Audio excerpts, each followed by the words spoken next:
Bismillahir-Rahmanir-Rahim.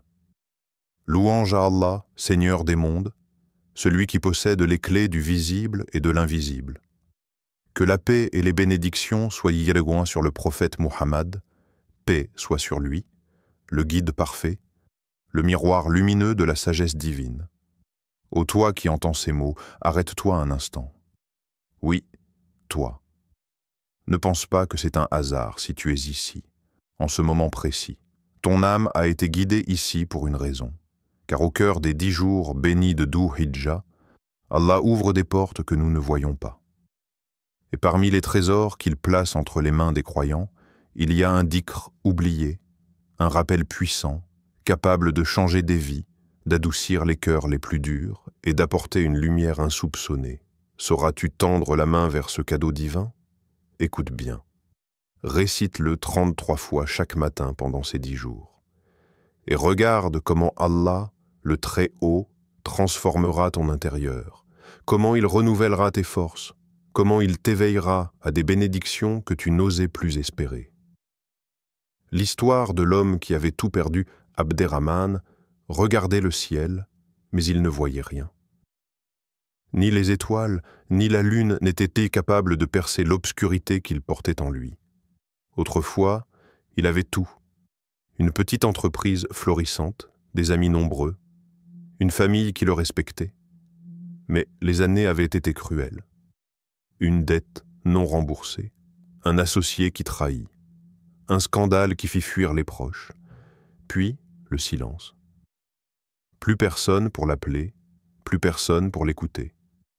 Assis seul sous cet arbre, ses mains calleuses frottaient ses genoux. Il ne pleurait plus. Il n'en avait plus la force. Ce n'était pas une tristesse vive, non. C'était une lente érosion, une perte de soi, comme si l'air même qu'il respirait lui rappelait qu'il n'était plus rien. C'est là qu'il l'entendit, la voix d'un vieil homme. Pas un discours, pas un sermon. Juste une phrase presque jetée au vent, mais qui frappa son cœur comme une pierre heurte l'eau dormante. Pendant les 10 jours de Dhul Hijjah, répète Subhanallah, Alhamdulillah, Allahu Akbar, chacun 33 fois chaque matin. Tu verras comment Allah remplira tes mains vides. Il releva la tête. Personne ne lui parlait directement. Mais ces mots l'avaient saisi. Pourquoi? Il secoua la tête, encore des mots pieux, encore des promesses qu'on fait aux pauvres pour les consoler. Mais le soir venu, en rentrant dans sa modeste chambre, il ne pensait plus qu'à ça. Il se dit « Je n'ai rien à perdre. Je peux au moins essayer. » Le lendemain matin, avant même le lever du soleil, Abderrahman s'assit sur son tapis poussiéreux. Il ferma les yeux. Une part de lui voulait rire de lui-même. Mais il ouvrit la bouche, doucement. Subhanallah, Alhamdulillah, Allahu Akbar. 1 fois, 2 fois, 3 fois, 33 fois chacun. Il ne ressentit rien d'extraordinaire. Pas de lumière soudaine, pas de voix céleste. Juste un léger apaisement, presque imperceptible, mais réel. Les jours passèrent. Chaque matin, il répétait. Il commença à aimer le silence de ce moment. Ce n'était plus un acte mécanique, c'était un refuge. Et c'est au 10e jour qu'il remarqua ce qui avait changé. Non pas ses poches, toujours vides, mais son cœur. Il se surprit à sourire en croisant des enfants qui jouaient dans la rue, à tendre la main pour aider un vieil homme à traverser, à écouter, sincèrement, un voisin raconter ses problèmes. Puis, comme si le ciel attendait que son cœur soit prêt, les choses commencèrent à bouger. Un ami qu'il n'avait pas vu depuis des années revint frapper à sa porte. « J'ai entendu parler de toi. Je veux te proposer un petit travail. Rien de grand, mais ça peut te remettre sur pied. » Un voisin lui apporta des restes d'un repas, juste parce qu'il y avait trop. Et surtout, une paix profonde l'habitait désormais. Une paix qu'il ne troquerait plus contre aucun trésor matériel. Dans le Coran, Allah dit « Et quiconque place sa confiance en Allah, il lui suffit. » 65.3. Abderrahman comprit que ce verset n'était pas seulement une promesse future, c'était une réalité présente.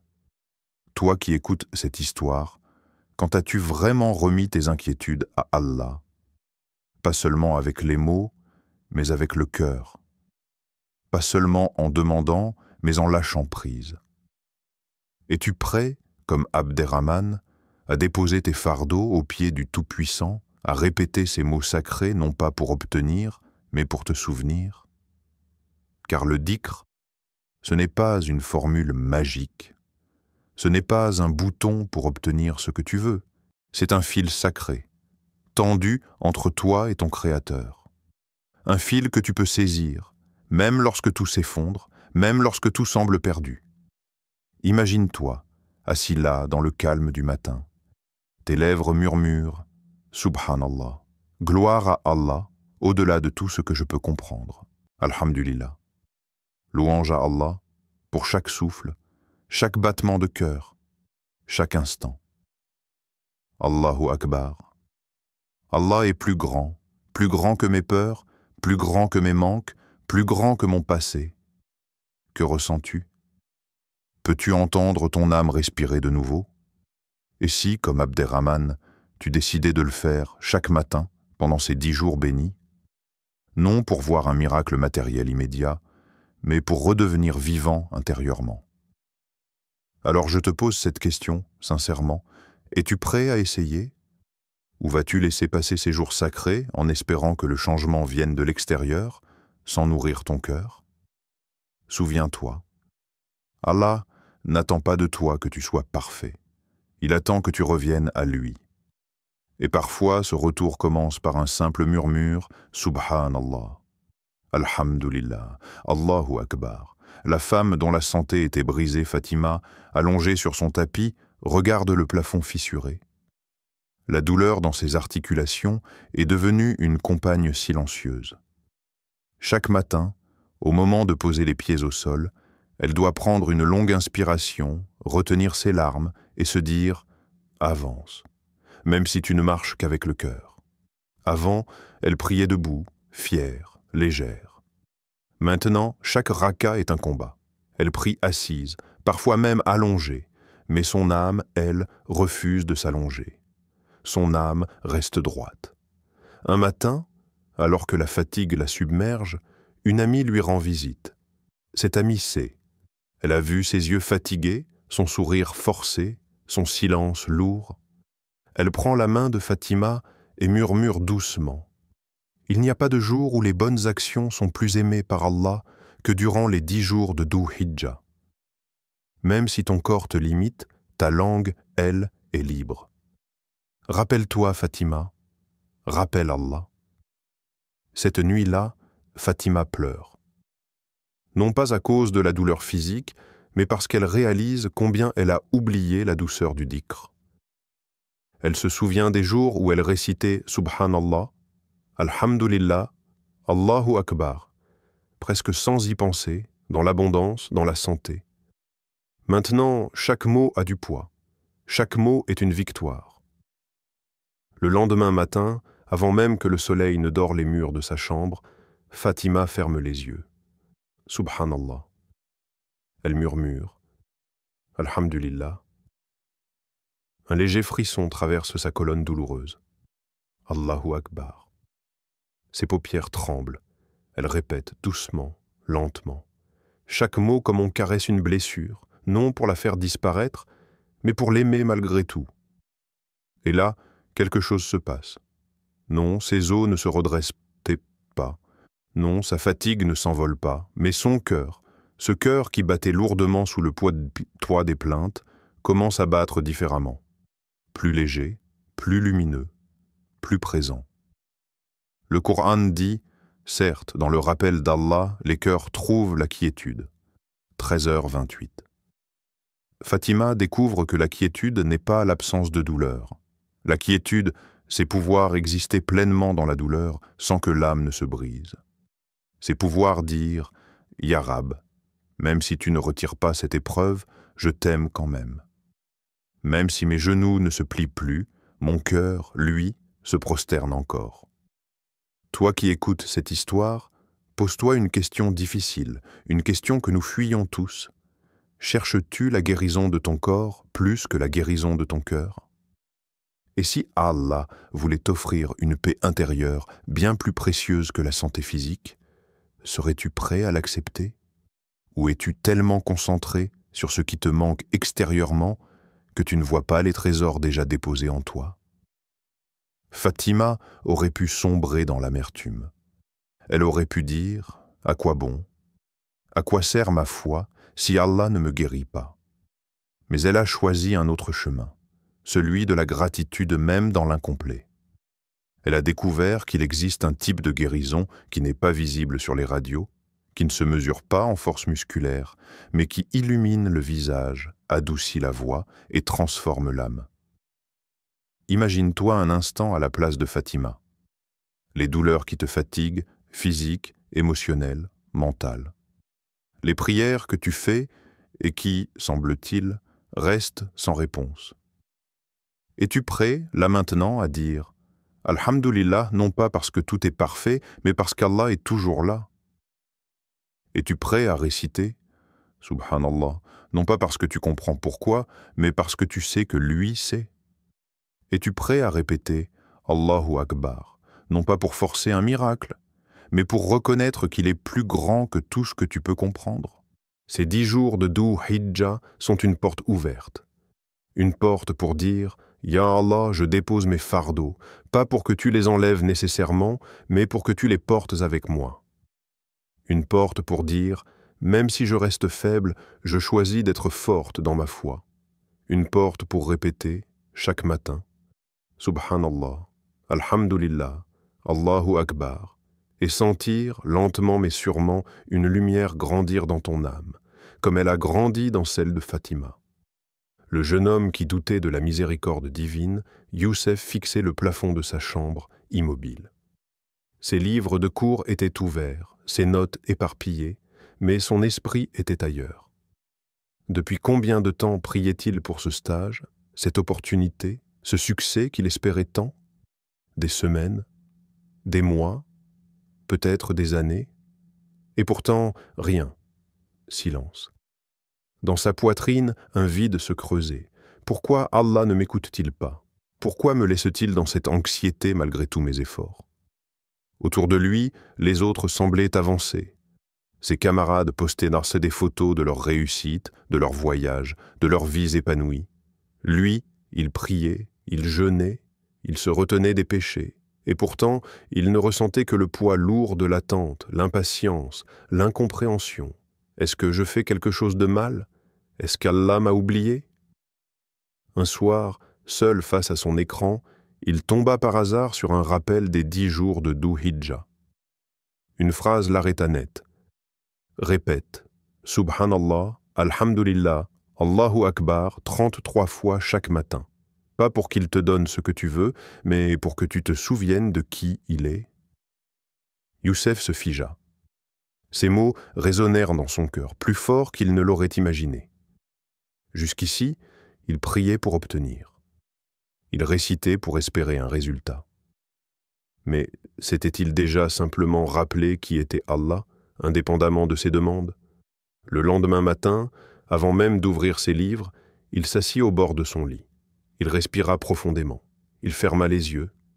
Subhanallah, Alhamdulillah, Allahu Akbar, 1 fois, 2 fois, 3 fois, 33 fois, sans demander, sans supplier, juste pour se connecter, juste pour se souvenir. Et petit à petit, quelque chose changea. Non, les réponses ne tombèrent pas du ciel comme des étoiles filantes. Non, les portes qui l'attendaient ne s'ouvrirent pas magiquement. Mais son cœur, lui, s'élargit. Son regard sur la vie se transforma. Il cessa de voir Allah comme un distributeur de vœux, un automate cosmique où l'on insère une prière et où l'on attend un résultat.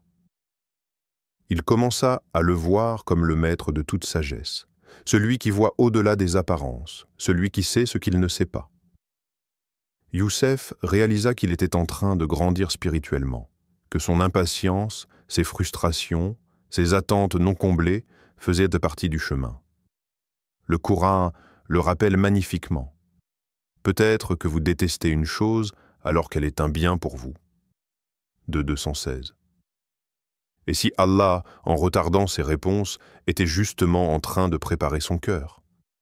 Et si, au lieu de le priver, il était en train de l'élever? Et si ce silence apparent était en réalité une réponse plus profonde? Une réponse qui transformait son être avant même de transformer ses circonstances? Toi qui écoutes cette histoire, laisse-moi te poser une question directe, peut-être inconfortable. As-tu réduit ta relation à Allah à un simple échange? Donne-moi ceci, je t'aimerai. Offre-moi cela, je te louerai. Ou es-tu prêt à l'aimer pour ce qu'il est, même quand il te dit « pas encore » ?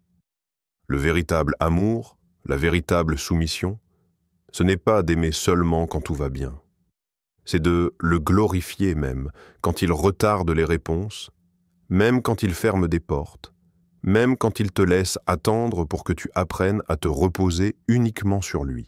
Imagine, chaque matin, au lieu de courir après tes soucis, tu t'arrêtes un instant, tu fermes les yeux, tu dis « Subhanallah, Alhamdulillah, Allahu Akbar », non pas pour forcer un résultat, mais pour ancrer ton âme dans l'éternel, dans l'invisible, dans celui qui connaît chaque détail de ton existence.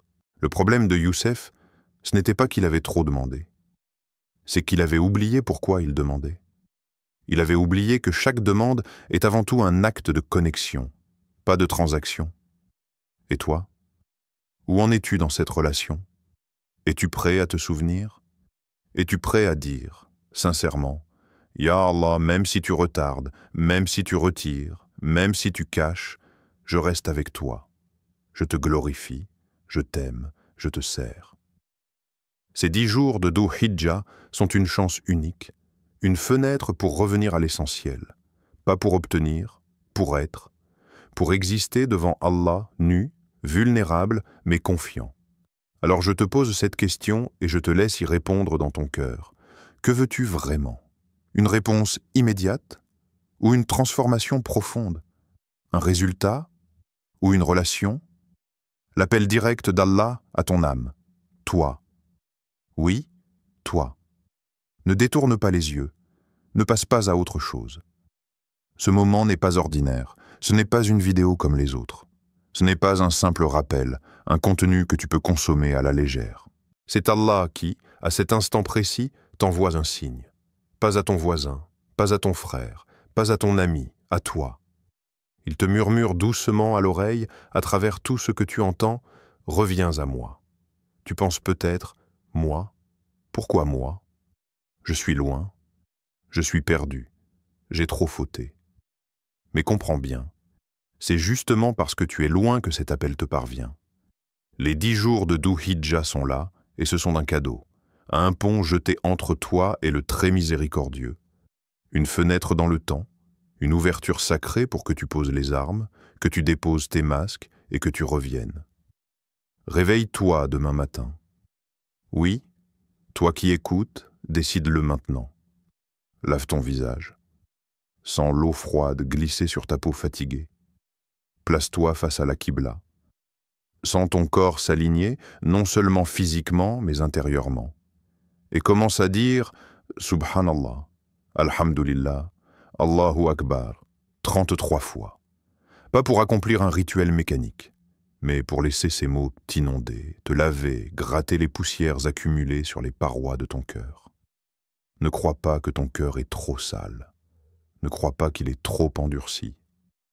Dans le Coran, Allah dit, et ton Seigneur dit, « Invoquez-moi, je vous répondrai. » 40-60. Pas. Je répondrai seulement au parfait. Pas. Je répondrai seulement au pur. Non. À toi, là, maintenant, dans ton état actuel, avec toutes tes erreurs, toutes tes failles, toute ta fatigue.